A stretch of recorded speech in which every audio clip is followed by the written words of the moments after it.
Hello Israelites, this is Praveen Kumar and I welcome you all to the India's best online and offline learning platform that is Israel।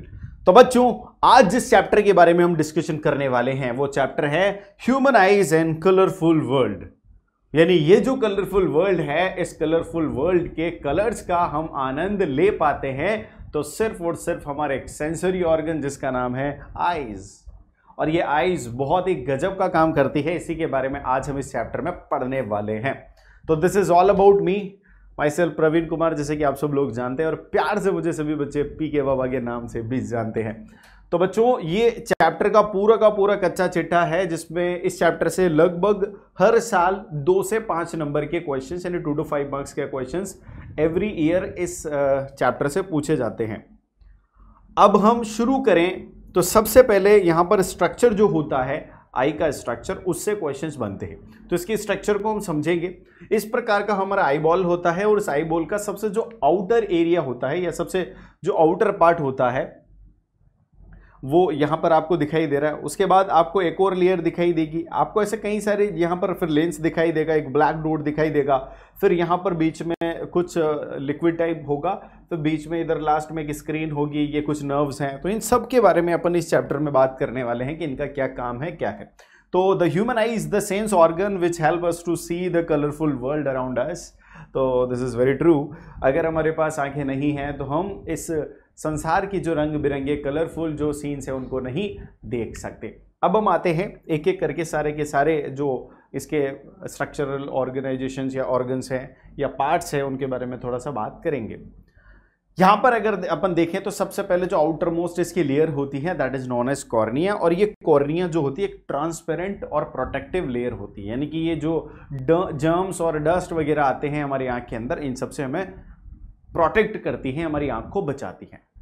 और एक सबसे important बात इसके बारे में है, कॉर्निया के बारे में, कि सबसे ज्यादा जो रिफ्रैक्शन होता है, आप सब लोग जानते हैं कि लाइट जब एक मीडियम से दूसरे मीडियम में ट्रांसफर होती है यानी कि एयर से हमारी आंख के अंदर एंटर करती है तो रिफ्रैक्शन होगा। तो जो सबसे ज्यादा मोस्ट ऑफ रिफ्रैक्शन होता है हमारी आंख के अंदर वो होता है कॉर्निया में। तो ये कॉर्निया जो है बिल्कुल प्रोटेक्टिव लेयर है। इसके बाद आता है एक्वस ह्यूमर। एक्वस ह्यूमर क्या है? ये एक सब्सटेंस है जो मोस्टली वाटर से बना होता है।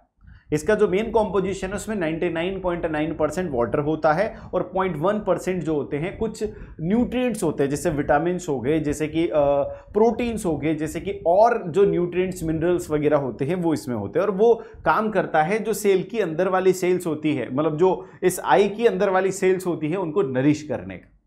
इसके बाद अगर अपन आगे चलें तो यहां पर आपको दिखाई देता है आइरिस और एक मोस्ट इंपॉर्टेंट पार्ट प्यूपिल। देखो, आइरिस और प्यूपिल बहुत वाइडली यहां पर कनेक्टेड है।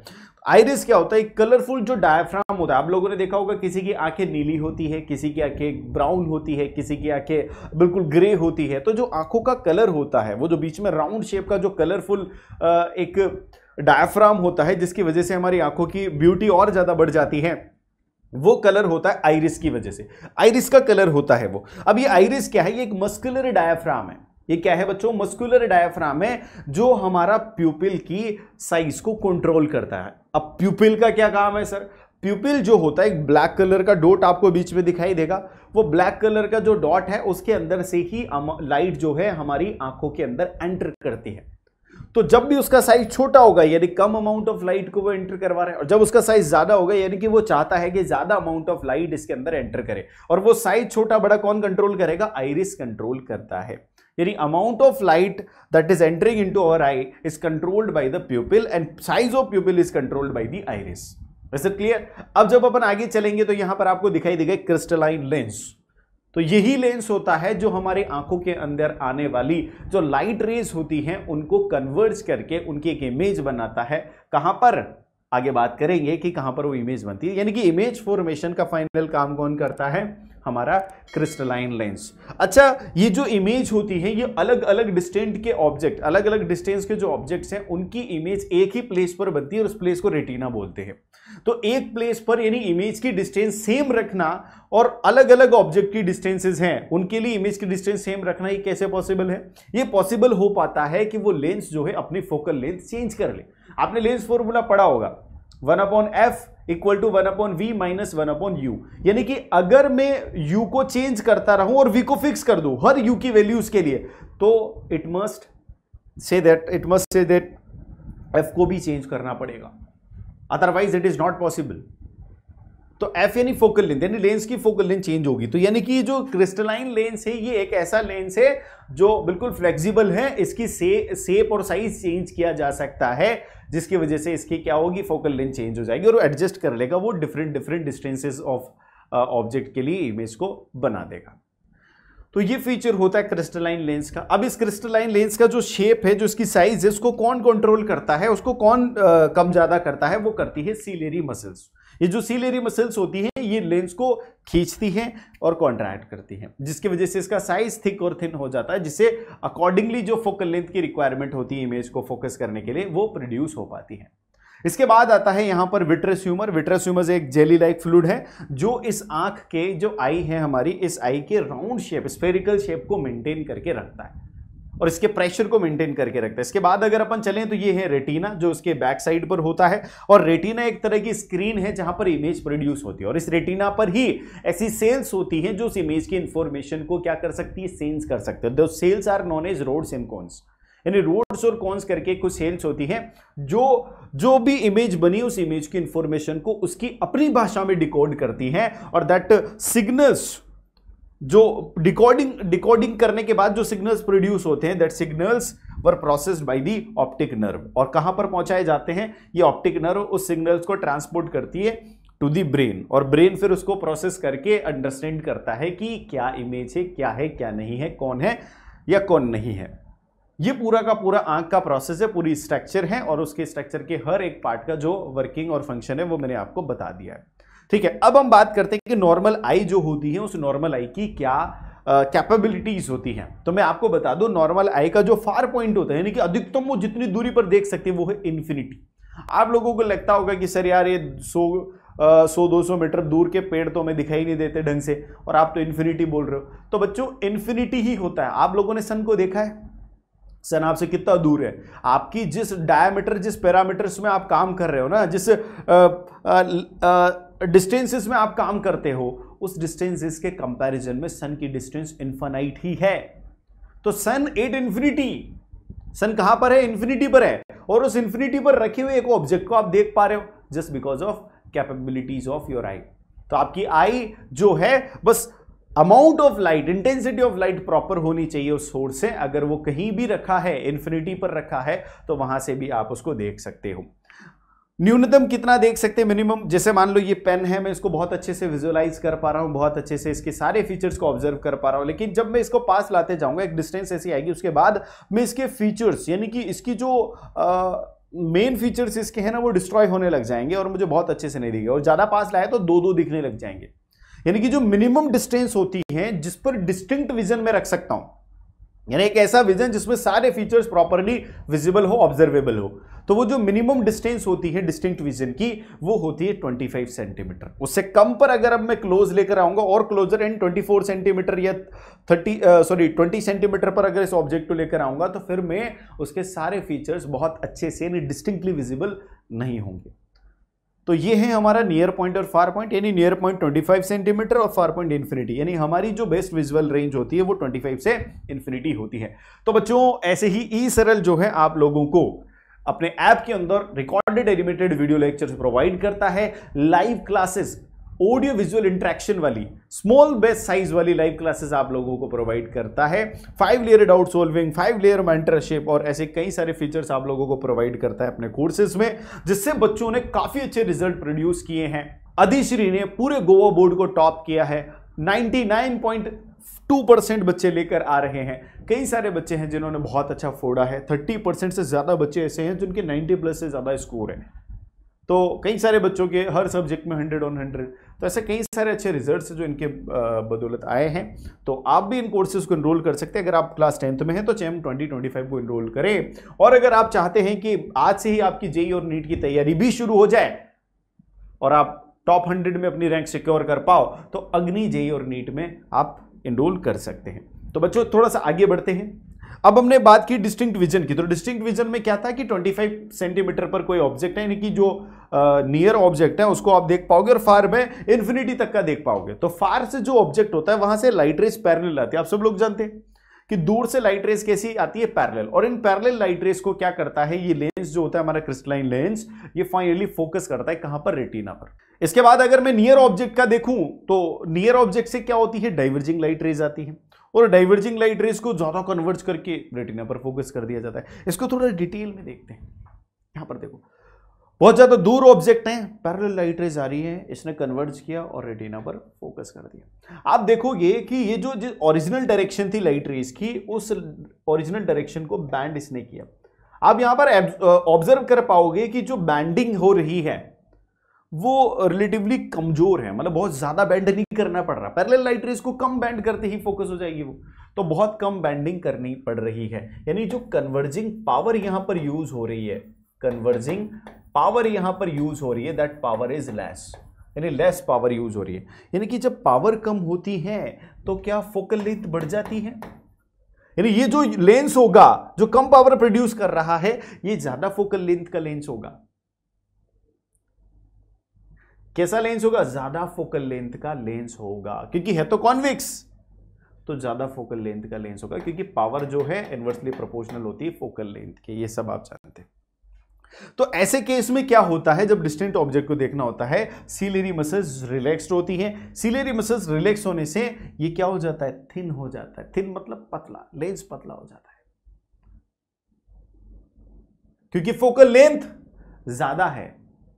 जब फोकल लेंथ ज्यादा होगी लेंस क्या हो जाएगा, पतला हो जाएगा। आगे बढ़ते हैं, और ये फोकल लेंथ ज्यादा है, इस वजह से क्या करता है, जो डिस्टेंट ऑब्जेक्ट है उनको क्लियरली देख सकता है। ऐसे अगर मैं नियर ऑब्जेक्ट के लिए करूं तो नियर ऑब्जेक्ट से डाइवर्जिंग लाइट रेज आती है। इन डाइवर्जिंग लाइट रेज को बैंड करने के लिए आप देखो इनकी ओरिजिनल ये है डायरेक्शन, इस ओरिजिनल डायरेक्शन से बैंड करने के लिए रिलेटिवली आपने देखा ज्यादा पावर प्रोड्यूस करनी पड़ी, ज्यादा पावर और फोकल लेंथ उल्टा चलती है, तो फोकल लेंथ कम हो जाएगी।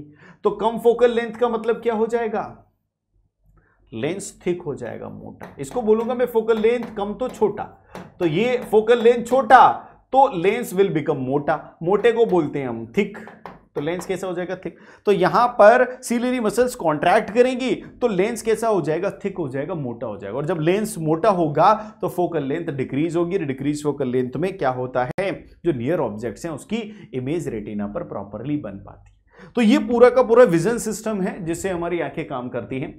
अब पावर ऑफ अकोमोडेशन की बात करता हूं मैं। देखो आप लोग कभी कभार पास में देखते हैं और तुरंत कोई आ गया दूर से दौड़ता हुआ तो उसको दूर भी देख लेते हैं। तो पास की जो ऑब्जेक्ट है उसकी इमेज बनाने में कुछ ना कुछ सिस्टम इन्वॉल्व होगा, और जैसे तुरंत आपने दूर का देखा उसको भी फटाफट से इमेज बना ली, यानी तुरंत आप देख पा रहे क्लियरली।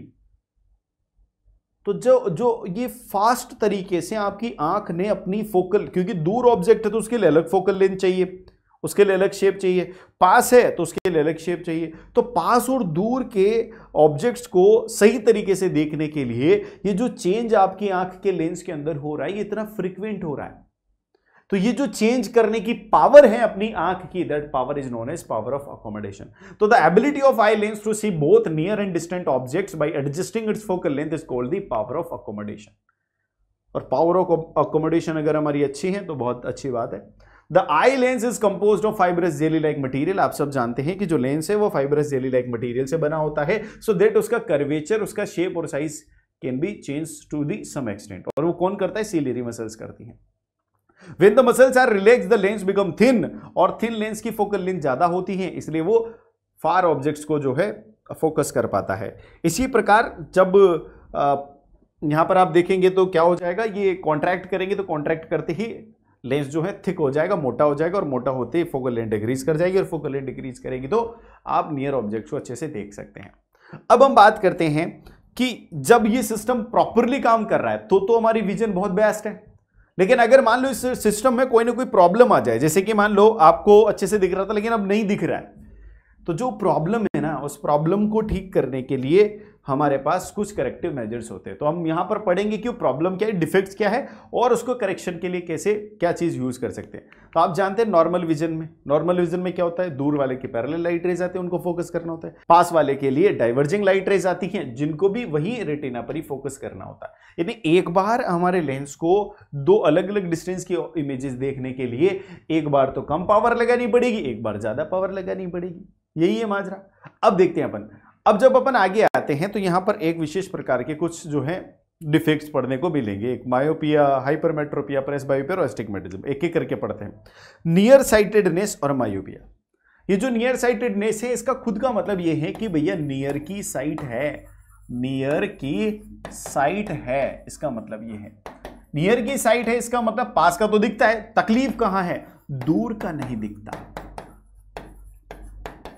पास का देखने के लिए आप सब लोगों को पता है कि ज्यादा पावर का इस्तेमाल करना पड़ता था, यानी ज्यादा पावर तो इस्तेमाल कर लेगा ये, लेकिन दूर का देखने के लिए जो कम पावर का इस्तेमाल करना था वो ये नहीं कर पा रहा है। जैसे मान लो 5 डायोप्टर प्लस का 5 डायोप्टर ये यूज कर, 5 डायोप्टर की आवश्यकता है किसी पास के ऑब्जेक्ट को देखने के लिए, तो वो तो करेगा, लेकिन दूर वाले के लिए अगर 2 डायोप्टर की आवश्यकता है तो वो भी नहीं करेगा।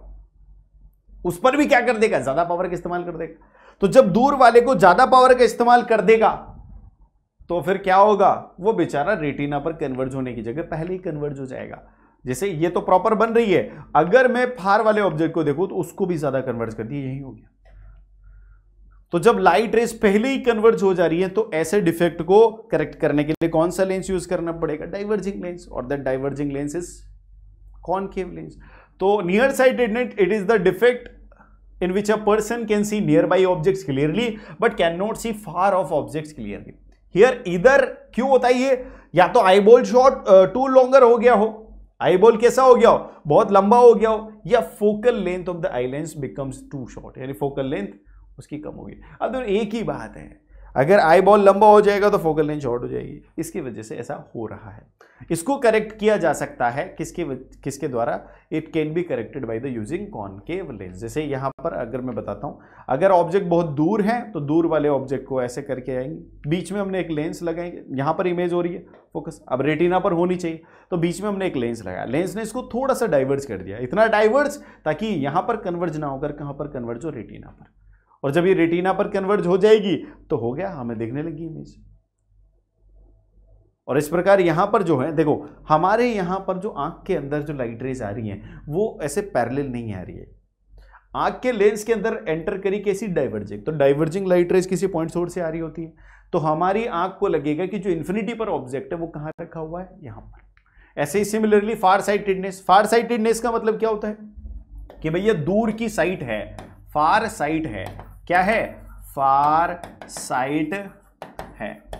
जब फार साइट है तो प्रॉब्लम कहां है, पास की दृष्टि खराब है। दृष्टि कैसे लिखते हैं, दृष्टि बोले तो साइट खराब है।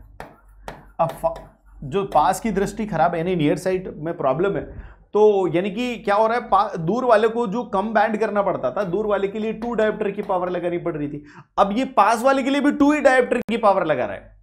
तो पास वाले को तो 5 डायोप्टर की पावर चाहिए ना, तो उसको तो प्लस करना पड़ेगा, यानी उसमें +3 की पावर बढ़ानी पड़ेगी। तो +3 पावर किससे बढ़ती है, कॉन्वेक्स लेंस से।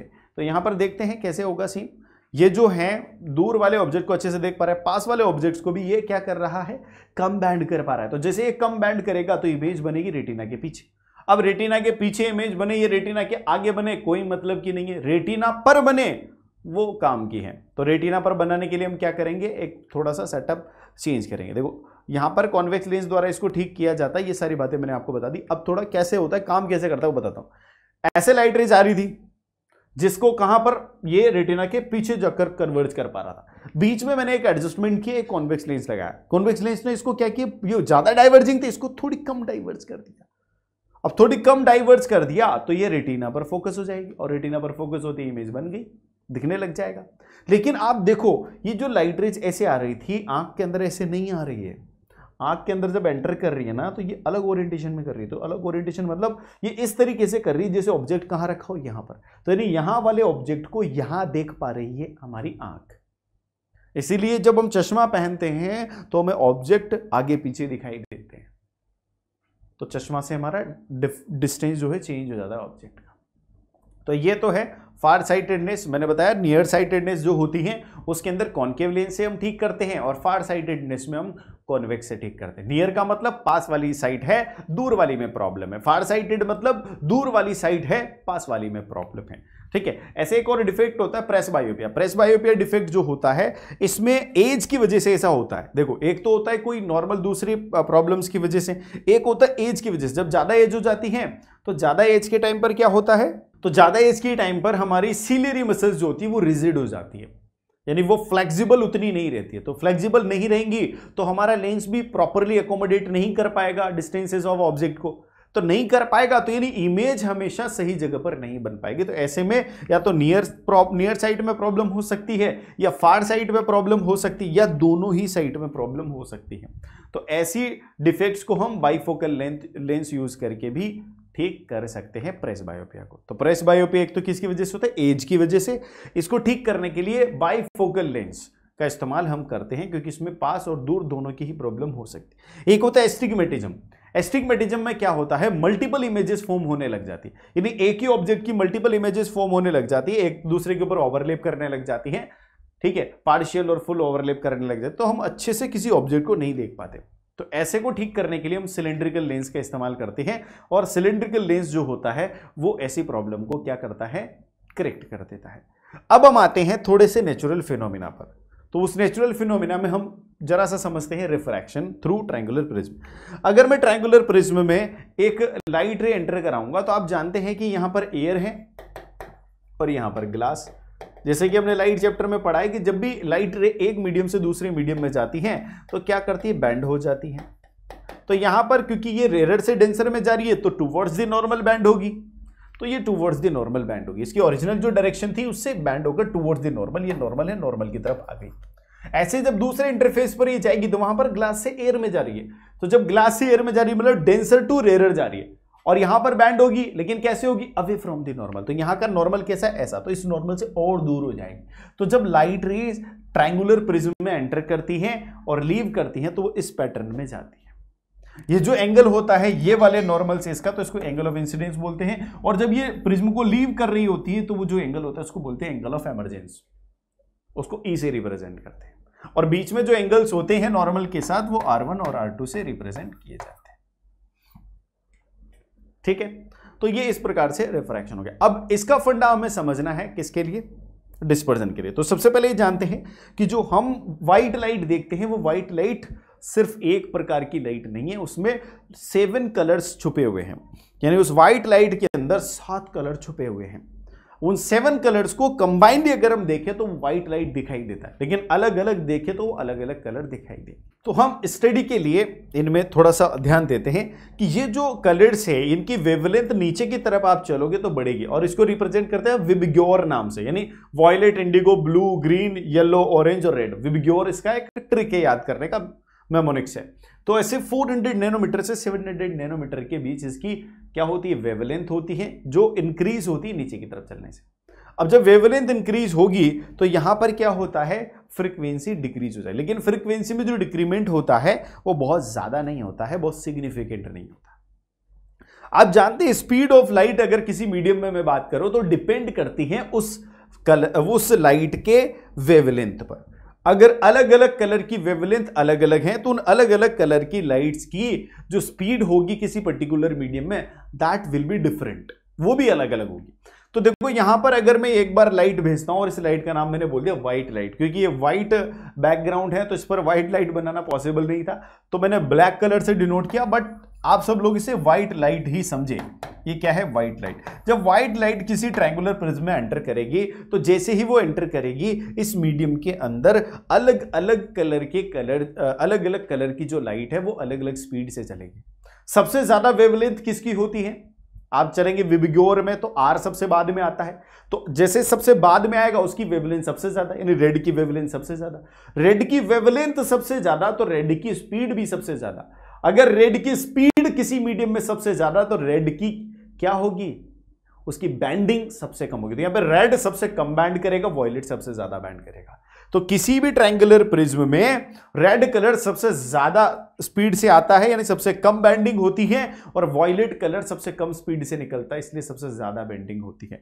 यानी कि अगर मैं यहां पर एक डिस्पर्जन का पैटर्न देखता हूं तो डिस्पर्जन के पैटर्न में सबसे ऊपर मिलेगा रेड कलर, सबसे नीचे मिलेगा मुझे वॉयलेट कलर। इस प्रकार से अगर मैं दो प्रिज्म रखकर उनको इन्वर्ट करके रख देता हूं तो यहां पर जो डिस्पर्जन हुआ है, यानी डिस्पर्जन का मतलब क्या है, डिस्पर्जन एक फिनोमिना है जिसमें व्हाइट लाइट अपने कंपोनेंट कलर्स में ब्रेक डाउन हो जाती। तो यहां पर व्हाइट लाइट सेपरेट आउट हो चुकी है। अब अगर इन्वर्टेड प्रिज्म में रखूंगा तो इस सेपरेटेड व्हाइट लाइट वापस से कंबाइन होकर बाहर इमर्ज आउट हो जाएगी, यानी बाहर निकलने वाली लाइट रे अगेन व्हाइट लाइट ही होगी। ऐसा क्यों हुआ? क्योंकि जब इनको कंबाइन करके देखोगे ना आप तो ये एक ग्लास स्लैब दिखाई देंगे, और ग्लास स्लैब में तो आपने देखा है कि वहां पर तो डिस्पर्जन नहीं होता। तो इस सारा का सारा सिस्टम ऐसे, और इसी डिस्पर्जन पर डिपेंड करता है रेनबो का फॉर्मेशन। रेनबो आप लोगों ने देखा है, बारिश में कई सारा दिखाई देता होगा, कई जगह दिखाई देता है। तो रेनबो देखने के लिए सबसे इंपॉर्टेंट कंडीशन ये है कि आप जो बारिश की ड्रॉपलेट्स है वो सामने होनी चाहिए, यानी ड्रॉप्स आपके सामने होनी चाहिए, आप ऐसे खड़े होने चाहिए, और सन जो है आपके पीछे होना चाहिए, यानी आप बीच में हैं। सामने ड्रॉप्स है, ध्यान से सुनना मेरी बात, सामने ड्रॉप्स है यानी सामने झरना चल रहा है या बारिश हो रही है, और आप बीच में हैं और आपके पीछे सन है, then only you can see rainbow. ठीक है। अब रेनबो में क्या होता है, सबसे पहले लाइट जो है ड्रॉप के अंदर एंटर करती है, तो एंटर करते ही वो अपने कंपोनेंट कलर्स में टूट जाती है, यानी फर्स्ट लेवल पर क्या होता है, डिस्पर्जन। इस फंडे को क्या बोलते हैं बच्चों, अपन डिस्पर्जन। और जब लाइट रे वापस उसी मीडियम में लौट जाती हैं तो वापस लौटना तो रिफ्लेक्शन कहलाता है, लेकिन उसी मीडियम में लौटना यहां पर क्या कहलाएगा, इंटरनल रिफ्लेक्शन। क्या कहेंगे बच्चों इसको हम, इंटरनल रिफ्लेक्शन। उसके बाद ये इस सरफेस पे आकर दूसरे मीडियम में एंटर कर जाता है। जब एक मीडियम से दूसरे मीडियम में लाइट रे जाती है तो ये थर्ड वन क्या हो जाएगा, यहां पर हम देखते हैं, थर्ड वन हो जाएगा आपका रिफ्रैक्शन। यानी कि रेनबो फॉर्मेशन में आप अगर देखें तो तीन फंडे काम कर रहे हैं, एक तो डिस्पर्जन, एक इंटरनल रिफ्लेक्शन और तीसरा रिफ्रैक्शन। ये है rainbow formation. Is it clear? तो इसी प्रकार हम थोड़े और कॉन्सेप्ट पर चलें तो एक एटमॉस्फेरिक रिफ्रैक्शन आता है। आप सब लोगों ने देखा होगा, रात में आप तारों की तरफ देखते, स्टार्स की तरफ, तो वो टिमटिमाते हुए दिखाई देते हैं, ऐसे जैसे यहां पर ब्लिंक कर रहे हैं ऐसे दिखाई देते। ऐसा क्या होता है, क्या वो अपनी लाइट बंद कर लेते कुछ समय के लिए और वापस चालू कर देते? ऐसा नहीं है, उनके पास लाइट हमेशा ही है, लेकिन हमें क्यों टिमटिमाते हुए दिखाई दे रहे हैं? क्योंकि एक कारण यह है कि उनसे आने वाली लाइट जो है उतनी प्रॉपर इंटेंसिटी में हमारे पास नहीं आती। इस वजह से आपने देखा होगा मून टिमटिमाता हुआ नहीं दिखाई देता, उससे भी लाइट आती है रिफ्लेक्ट होकर, लेकिन मून टिमटिमाता हुआ नहीं दिखाई देता। सन टिमटिमाता हुआ नहीं दिखाई देता आपको, उसके पास भी लाइट है, वो भी एक स्टार है, लेकिन नहीं दिखाई देता। क्यों नहीं दिखाई देता? क्योंकि इनसे आने वाली जो लाइट है वो एक प्रॉपर इंटेंसिटी, प्रॉपर अमाउंट से पहुंचती है, रिफ्रैक्शन का जिस पर कोई खास असर नहीं हो पाता है। लेकिन जिन स्टार से लाइट बहुत कम अमाउंट में पहुंच पाती है, और वो स्टार्स एक्चुअली जो एटमॉस्फेयर के अंदर जो लेयर्स बनी हुई हैं उनसे रिफ्रैक्ट होती है वो लाइट, और रिफ्रैक्ट होकर आपकी आंखों में आती है। तो जब वो लाइट रिफ्रैक्ट होकर आएगी तो आप उस जो एक्चुअल पोजीशन है उस स्टार की, उसकी जगह आप उसे किसी अपरेंट पोजीशन पर देखोगे, क्योंकि आपकी आंखों में जिस एंगल पर लाइट एंटर कर रही होगी आपको वो स्टार वहीं दिखाई देगा, चाहे वो एक्चुअली कहीं भी है। अब बात ये होती है कि हमारे एटमॉस्फेयर की लेयर्स का जो रिफ्रैक्टिव इंडेक्स है या फिर जो डेंसिटी है, ऑप्टिकल डेंसिटी, वो तो चेंज होती रहती है। तो यानी कभी उसकी अपरेंट पोजीशन यहां, कभी यहां, कभी यहां। तो जैसे उसकी अपरेंट पोजीशन चेंज होती है, उस चेंज होते हुए टाइम में वो आपको एकदम डार्क दिखाई देगा, मतलब वो दिखेगा ही नहीं, क्योंकि इतनी इंटेंसिटी नहीं है ना कि चलते हुए वो दिख जाए आपको, तो नहीं दिखेगा। तो जब वो उस इंटेंसिटी और एटमॉस्फेरिक रिफ्रैक्शन की वजह से वो आपको टिमटिमाते हुए दिखाई देते हैं। जब दूसरी जगह पर आप उसे देखोगे, अपरेंट पोजीशन चेंज होगी, तो यानी कभी यहां दिख रहा था, कभी वहां दिख रहा है, कभी वहां दिख रहा है, इसलिए वो ब्लिंकिंग करते हुए दिखाई देते। अगर आप इस एटमॉस्फेयर से ऊपर निकल के देखो तो आपने देख लिया कि यार एटमॉस्फेयर की वजह से सारा फंडा हो रहा था, एटमॉस्फेरिक रिफ्रैक्शन की वजह से अपरेंट पोजीशन देखनी पड़ रही थी। लेकिन जब आप इसे ऊपर उठ के देखोगे, एस्ट्रोनॉट जो देखते हैं वो अपरेंट नहीं, रियल पोजीशन देखते हैं, और वो जो रियल पोजीशन होती है वहां तो तारे टिमटिमाते हुए नहीं दिखाई देते। ऐसे ही एटमॉस्फेरिक रिफ्रैक्शन पे ही हमारे डिपेंड करता है ट्विंकलिंग ऑफ स्टार, जो आप लोगों को मैंने बताया अभी। एक कॉन्सेप्ट होता है अर्ली सनराइज और अर्ली सनसेट, ये भी डिपेंड इस पे ही करता है। जब सन एक्चुअल सनराइज से पहले होता है, मतलब एक्चुअल सनराइज कब होगा मेरे लिए, जब मैं यहां से देख रहा हूं तो होराइजन से नीचे अगर सन है तो मुझे नहीं दिखाई देगा, क्योंकि अर्थ बहुत लंबी चौड़ी है, तो इसका जो ऐसा कर्व है उससे नीचे अगर सन है तो मुझे नहीं दिखाई देगा। मुझे दिखाई देगा सन जब मेरे सामने होगा। तो जब मेरे सामने है तो मुझे दिखाई देना चाहिए, लेकिन ये जब नीचे होता है ना, तब भी इससे जो लाइट आ रही होती है वो एटमॉस्फेयर में एंटर करके आपको ऐसा लगता है कि वो सन ऊपर आ चुका है, ऐसा लगता है आपको। देखो वास्तव में तो सन यहां पर है, रियल पोजीशन ये है। तो लाइट ऐसे जब आपकी आंखों में एंटर कर रही है तो ऐसे कर रही है, तो आपको लगेगा सन यहां पर है। तो आप सन की अपरेंट पोजीशन जो है, यानी आप जो सनराइज एक्चुअली नहीं हुआ है वो भी आप देख लेते हैं। सनराइज 2 मिनट बाद होगा, आपने 2 मिनट पहले उसको देख लिया, तो यानी कि आप अर्ली सनराइज देख लेते हैं, सनराइज आप 2 मिनट पहले देख लेते हैं। इसी प्रकार जब ये सन वापस जा रहा होता है तो ये जो सन एक्चुअल में आपका जो सनसेट है वो हो चुका होता है, लेकिन सनसेट होने के बाद भी आपको सन दिखाई देता है इस फंडे की वजह से। तो आप 2 मिनट लेट हो जाते हो सनसेट में, नहीं सनसेट में 2 मिनट ज्यादा देख लिया, सनराइज में 2 मिनट पहले देख लिया, तो डे की लेंथ किससे चेंज होगी? 4 मिनट से चेंज होगी। यानी एटमॉस्फेरिक रिफ्रैक्शन की वजह से हमारा डे 4 मिनट लंबा हो जाता है। एक फंडा होता है स्कैटरिंग। स्कैटरिंग बहुत इंपॉर्टेंट है। आप लोगों ने देखा होगा दूध के अंदर हम टॉर्च जलाते हैं तो उस दूध के अंदर यानी मिल्क के अंदर उस टॉर्च का लाइट का जो पाथ है विजिबल हो जाता है। ऐसे कई सारे जो कोलोइडल सॉल्यूशन है उनमें ऐसा पाथ विजिबल हो जाता है। ऐसा क्यों होता है? ऐसा होता है स्कैटरिंग की वजह से। स्कैटरिंग क्या है इसको देखते हैं अपन। आप लोगों ने कई बार ये भी देखा होगा कि किसी कमरे में जो डस्ट के पार्टिकल है वो लाइट के एक बीम में दिखाई देने लग गए। देखे होंगे आपने, बादल जो है उनसे क्लाउड से जो लाइट आती है एक बीम की तरह आती है, तो वो स्कैटरिंग की वजह से ही है। हमने देखा कि हमारी जो लाइट है व्हाइट लाइट वो 7 कंपोनेंट कलर से मिलकर बनी है, और इसके अंदर जो कलर्स हैं उन सबकी जो वेवलेंथ है वो डिफरेंट डिफरेंट है। उसमें से कुछ मेजर कलर अगर मैं ले लूं RGB, रेड, ग्रीन और ब्लू, तो ये इनकी जो वेवलेंथ है वो सबसे देखेंगे तो सबकी अलग अलग है। रेड की वेवलेंथ सबसे ज्यादा है और ब्लू की सबसे कम है, ग्रीन की इंटरमीडिएट है। तो यहां पर हम इसका थोड़ा सा फंडा देखते हैं। अगर एयर के मॉलिक्यूल्स पर ये लाइट टकराए तो एयर के मॉलिक्यूल्स की साइज क्या होती है? बहुत छोटी होती है, स्मॉलर पार्टिकल्स है।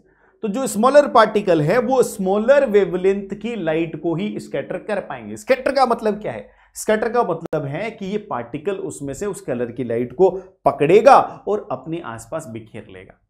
यानी जो लाइट जा रही थी उस लाइट में वो कलर कम हो जाएगा, वो कलर इसके आसपास ज्यादा हो जाएगा। तो जो एयर के मॉलिक्यूल्स हैं इनसे जब व्हाइट लाइट पास होती है तो ये क्या करते हैं, जो कम वेवलेंथ वाला कलर है जिसको हम बोलेंगे यहां पर ब्लू कलर, वो ब्लू कलर को ये अपने आसपास स्कैटर कर देंगे, यानी अपने आसपास सबसे ज्यादा फैलाएंगे। और जो रेड कलर है और ग्रीन कलर है उसको ये पास ऑन कर देंगे। अपने आसपास किसको फैला लेंगे? सबसे ज्यादा ब्लू कलर को, और रेड और ग्रीन को ज्यादा अमाउंट में पास ऑन कर देंगे, यानी कि आगे चला जाएगा। तो ये जो पार्टिकल है जिसके आसपास ब्लू कलर की लाइट फैली हुई है, अगर इसको कोई देखेगा तो ये तो ब्लू ही दिखाई देगा क्योंकि इसके आसपास ब्लू लाइटिंग हो रखी है। तो इसी वजह से हमें जो स्काई है उसका कलर ब्लू दिखाई देता है, क्योंकि स्काई नहीं है वो एक लेयर है जिसके अंदर एयर के पार्टिकल्स हैं, और जब उनसे सनलाइट पास हो रही है तो वो जो एयर के पार्टिकल्स हैं वो कैसे हो जाएंगे? ब्लू हो जाएंगे, क्योंकि उन्होंने ब्लू लाइट को स्कैटर कर लिया है। अब जो बड़े पार्टिकल होते हैं जैसे डस्ट के हो गए, जैसे वाटर के मॉलिक्यूल हो गए, ये पार्टिकल्स क्या करते हैं? ये सारी लाइट को, सारी जो लाइट होती है उसको इक्वली स्कैटर करते हैं। यानी ब्लू, क्योंकि इनके पास तो पावर है, बड़े पार्टिकल है, तो ये तो छोटी वेवलेंथ बड़ी वेवलेंथ हर कलर के जो लाइट की वेवलेंथ है उसको सबको स्कैटर कर देते हैं, यानी ये वाइट दिखाई देंगे।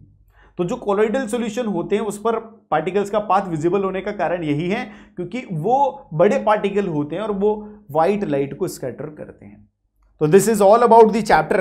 तो बच्चों आप लोगों ने एंजॉय किया। अगर आपको और डिटेल में सारे चैप्टर्स अच्छे से पढ़ना है, राइटिंग प्रैक्टिस करनी है, डाउट्स क्लियर करने हैं, कॉन्सेप्ट विजुअलाइज करना है, ऑडियो विजुअल इंटरेक्शन करने हैं टीचर्स के साथ, तो आप आज ही ज्वाइन करें हमारा चैम्प 2025 कोर्स। और अगर आपका लक्ष्य अभी से क्लियर है, आपको IITian बनना है या डॉक्टर बनना है, तो आप इनरोल कर सकते हैं अग्नि JEE नीट कोर्स में।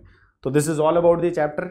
अब बच्चों आप लोग इस चैनल को जिस पर आप ये वीडियो देख रहे हैं उसको सब्सक्राइब कर ले, बेल आइकन को प्रेस कर दे, तो बच्चों आपको और भी जो वीडियो आपकी स्टडी से रिलेटेड है उनके नोटिफिकेशन सबसे पहले मिलते रहे। Thank you very much.